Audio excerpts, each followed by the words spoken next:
Bismillahirrahmanirrahim. Assalamualaikum warahmatullahi wabarakatuh. Halo saintis, apa kabar? Bagaimana harimu? Ibu harap kalian tetap sehat walafiat, tidak kurang suatu apapun. Bagaimana? Masih semangat belajar di rumah ya? Oke, hari ini kita akan membahas tentang asam, basa, dan juga garam. Kalian pasti sudah sering mendengar tentang asam, basa, dan garam. Baik, untuk mengetahui bagaimana ciri-ciri dan karakteristik dari asam, basa, dan garam, yuk kita ikuti video berikut ini. Tujuan pembelajaran kali ini adalah peserta didik dapat menjelaskan perbedaan asam, basa, dan garam dan pemanfaatannya dalam kehidupan sehari-hari. Kemudian, peserta didik dapat menyelidiki bahan-bahan alam yang dapat dijadikan sebagai indikator alami. Dalam materi ini, kita akan mempelajari larutan asam, basa, dan garam, kemudian indikator alami dan buatan. Saintis, pada bab sebelumnya, kita sudah belajar bahwa salah satu contoh dari campuran homogen adalah larutan. Pada dasarnya, larutan yang ada di kehidupan ini dikategorikan menjadi 3, yaitu asam, basa, dan juga garam. Saintis, asam adalah larutan yang di dalam air dapat melepaskan ion H+. Kalian tentu sudah paham ya, di sekeliling kalian banyak sekali larutan-larutan yang asam. Salah satu contohnya adalah buah-buahan, jeruk, kemudian ada tomat, kemudian kalau ibumu sering memasak dengan menggunakan larutan asam cuka. Itu adalah contoh dari asam. Saintis, ciri-ciri dari asam yang pertama adalah rasanya masam. Tidak boleh dicoba kecuali dalam makanan. Kamu boleh mencoba misalnya pada jeruk, tomat, tetapi tidak boleh mencoba contohnya adalah asam sulfat, tidak boleh. Yang kedua, ciri-ciri dari asam ini sifatnya adalah korosif, ya. Yang ketiga, dapat membuat kertas lakmus biru menjadi merah. Yang keempat adalah pH-nya kurang dari 7. Selain banyak dimanfaatkan dalam kehidupan sehari-hari, larutan asam dapat menimbulkan dampak negatif bagi lingkungan. Contohnya, terjadinya hujan asam. Di beberapa wilayah tertentu, terjadi hujan asam yang menyebabkan kerusakan pada bangunan, gedung, dan juga patung-patung di dalam kota. Mengapa dapat terjadi hujan asam? Bila terdapat kadar gas belerang dioksida atau SO2 dan nitrogen oksida atau NO di atmosfer sangat tinggi, maka gas ini akan bereaksi dengan air di atmosfer dan membentuk asam sulfat, asam nitrat, dan juga senyawa asam lainnya. Ketika terjadi hujan, air yang dihasilkan bersifat lebih asam dari keadaan normal. Air hujan inilah yang kita kenal dengan hujan asam. Saintis, basa adalah larutan yang di dalam air dapat melepaskan ion OH-, ya. Kalian bisa mencari tahu atau di sekeliling kalian banyak sekali larutan yang bersifat basa, ya. Contohnya adalah sabun mandi, deterjen, atau kalau kalian atau orang yang sedang sakit emah biasanya dikasih obat sakit emah yang di dalamnya terkandung basa, ya. Baik, itu adalah contoh basa dalam kehidupan sehari-hari. Saintis, ciri-ciri dari basa yang pertama adalah rasanya pahit, tidak boleh kamu makan ya. Yang kedua adalah terasa licin.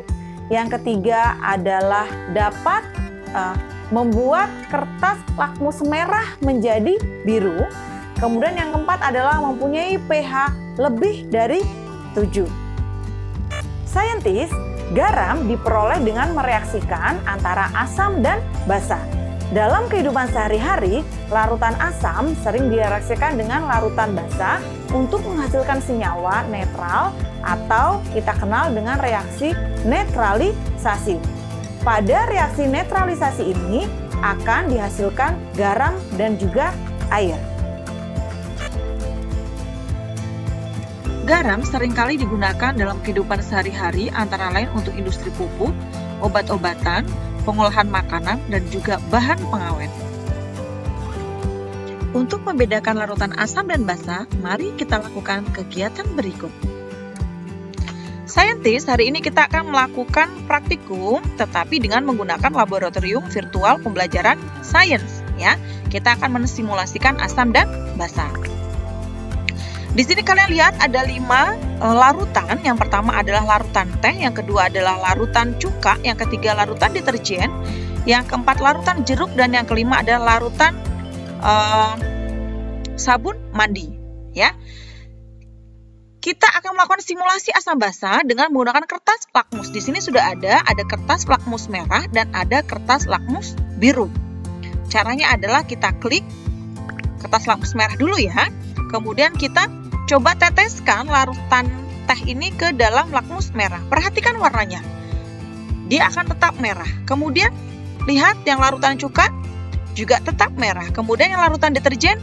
Nah, larutan deterjen akan merubah warna kertas lakmus merah menjadi biru. Kemudian larutan jeruk tetap merah. Kemudian larutan sabun mandi menjadi biru. Kalian harus ingat bahwa salah satu ciri dari asam yaitu apabila dia diuji dengan lakmus merah, warnanya tetap merah. Dan salah satu ciri basa, jika dia diuji dengan kertas lakmus merah, maka kertas lakmus merah akan berubah menjadi biru. Ya, ini kita menguji dengan menggunakan lakmus merah. Dari sini kamu bisa lihat mana yang basah, yaitu larutan deterjen dan larutan sabun mandi. Kita sekarang akan menggunakan kertas lakmus biru.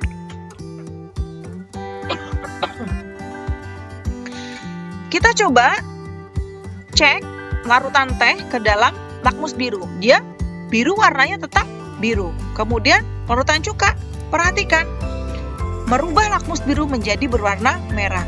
Deterjen tetap biru. Kemudian larutan jeruk menjadi merah. Kemudian larutan sabun mandi tetap biru. Ingat bahwa salah satu ciri dari basa adalah pada saat dia diuji dengan lakmus biru, warnanya akan tetap biru. Sedangkan salah satu ciri asam adalah jika diuji dengan menggunakan lakmus biru, dia akan merubah kertas lakmus biru itu menjadi berwarna merah. Jadi di sini mana yang bersifat asam? Yaitu larutan cuka dan larutan jeruk. Ya, kita akan lihat hasilnya. Ya, ini adalah hasilnya. Larutan teh apabila diuji dengan lakmus biru akan menjadi biru tetap. Kalau lakmus merah menjadi merah. Keterangannya adalah bahwa teh mengandung asam tetapi tidak terlalu pekat. Larutan cuka jika diuji dengan lakmus biru akan menjadi merah. Diuji dengan lakmus merah tetap merah sehingga cuka mengandung asam. Deterjen bila diuji dengan lakmus biru menjadi biru. Jika diuji dengan lakmus merah tetap biru. Artinya adalah deterjen mengandung basa. Larutan jeruk, jika kita uji dengan lakmus biru, dia akan menjadi merah. Jika diuji dengan lakmus merah, dia akan tetap merah. Jadi, jeruk adalah mengandung asam. Sedangkan larutan sabun, apabila kita uji di lakmus biru, dia akan biru. Dan diuji dengan lakmus merah, dia tetap akan menjadi biru. Sehingga sabun adalah mengandung basa. Baik saintis, itu adalah simulasi asam basa pada kertas lakmus. Indikator adalah senyawa yang dapat digunakan untuk mengidentifikasikan asam dan juga basa. Indikator ada dua, yang pertama adalah indikator alami, yang kedua adalah indikator buatan. Saintis, berbagai jenis tumbuhan dapat digunakan sebagai indikator alami.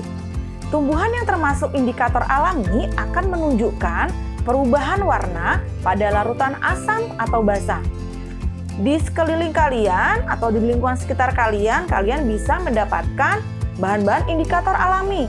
Contohnya adalah ada kunyit, kemudian ada kol ungu, kemudian ada bunga sepatu, dan lain sebagainya. Saintis, kita akan melakukan praktikum dengan menggunakan laboratorium virtual pembelajaran sains. Kita akan melakukan praktikum indikator alami asam basa. Di sini kalian melihat bahwa ada 6 indikator alami yang akan kita gunakan, yaitu mawar, bayam merah, kunyit, kubis ungu, bunga sepatu, dan juga geranium. Caranya adalah pilih salah satu tumbuhan, kemudian campurkan ekstrak tumbuhan dengan larutan asam dan basa. Kita akan lihat perubahan apa yang terjadi. Ya, kita lihat dari mawar dulu ya. Mawar, warna aslinya merah. Jika kita masukkan larutan asam, maka dia akan menjadi merah muda. Jika kita masukkan larutan basa, maka dia akan berwarna hijau. Ya. Nah, itu pada mawar. Sekarang bayam. Aslinya adalah agak ke coklatan ya. Apabila kita masukkan larutan asam, dia coklat-coklat muda ya. Jadi agak merah muda, coklat muda gitu. Kemudian kalau kita masukkan larutan basa, dia akan warnanya kuning. Nah, ini kalau pada bayam. Pada kunyit, larutan asalnya adalah warnanya kuning tua. Apabila kita masukkan larutan asam, akan menjadi warna kuning muda. Jika kita masukkan larutan basa, akan menjadi warna merah ya, agak kemerahan, merah bata ya. Kubis ungu, awalnya warnanya adalah ungu. Apabila kita masukkan larutan asam, maka akan menjadi merah muda. Apabila kita masukkan larutan basa, akan menjadi berwarna hijau. Ini pada ekstrak kubis. Kemudian bunga sepatu. Larutan awalnya adalah berwarna merah. Pada saat kita masukkan larutan asam, maka akan terjadi warna merah muda. Apabila kita masukkan basa, akan berwarna kuning. Dan geranium, awalnya adalah merah. Apabila kita masukkan larutan asam, akan berwarna kuning tua ya. Apabila kita masukkan larutan basa, akan berwarna kuning cerah. Ya. Kita akan lihat hasilnya. Nah, ini pada ekstrak tanaman tadi ya. Kubis merah, warna aslinya adalah ungu. Jika dalam larutan asam menjadi merah muda, jika dalam larutan basa menjadi hijau. Bunga sepatu, warna aslinya merah. Pada larutan asam menjadi merah, perubahan warna dalam larutan basa menjadi kuning. Bunga mawar, warna aslinya merah. Pada larutan asam, jika ditetesi larutan asam akan menjadi merah muda. Jika pada basa akan menjadi hijau. Sedangkan bayam merah, warna aslinya adalah merah lembayung. Perubahan warna dalam larutan asam, dia akan menjadi merah muda, dan pada larutan basa akan menjadi kuning. Sedangkan kunyit, warna aslinya adalah orange, ya, jadi kuning-kuning tua. Perubahan warna dalam larutan asam menjadi kuning, dan dalam larutan basa akan menjadi merah. Sedangkan geranium, warna aslinya adalah merah. Perubahan warna dalam larutan asam adalah jingga tua atau orange, dan perubahan warna dalam larutan basa adalah kuning. Baik, itu adalah praktikum kita tentang indikator alami asam basa. Salah satu contoh indikator buatan yang bukan dalam bentuk larutan cair adalah kertas lakmus. Kertas lakmus ini ada dua macam ya. Yang pertama adalah kertas lakmus biru, kemudian kertas lakmus merah. Indikator universal adalah sebuah kertas dengan beberapa warna yang digunakan untuk mengukur nilai pH sebuah larutan. Saintis, kita akan melakukan praktikum tentang indikator universal asam basa dengan menggunakan laboratorium virtual pembelajaran sains.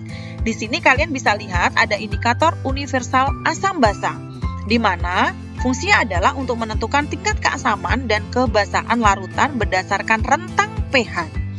Kalian sudah tahu bahwa rentang pH 1 sampai 7 adalah asam, ya. 1 kita sebut dengan asam kuat, sedangkan 7 asam lemah.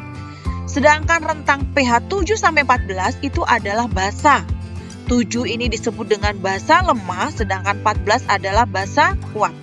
Caranya bagaimana, Bu? Praktikumnya yaitu kita akan masukkan kertas uji dengan larutan yang akan kita uji, kemudian kita samakan warnanya. Dengan itu kita akan bisa melihat tingkat pH larutan. Kita akan mulai ya dengan larutan teh, larutan cuka, dan larutan jeruk. Kita perhatikan.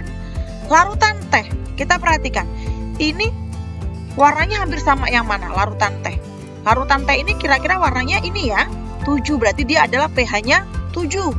Karena sama dengan ini. Berarti dia termasuk asam lemah. Cuka.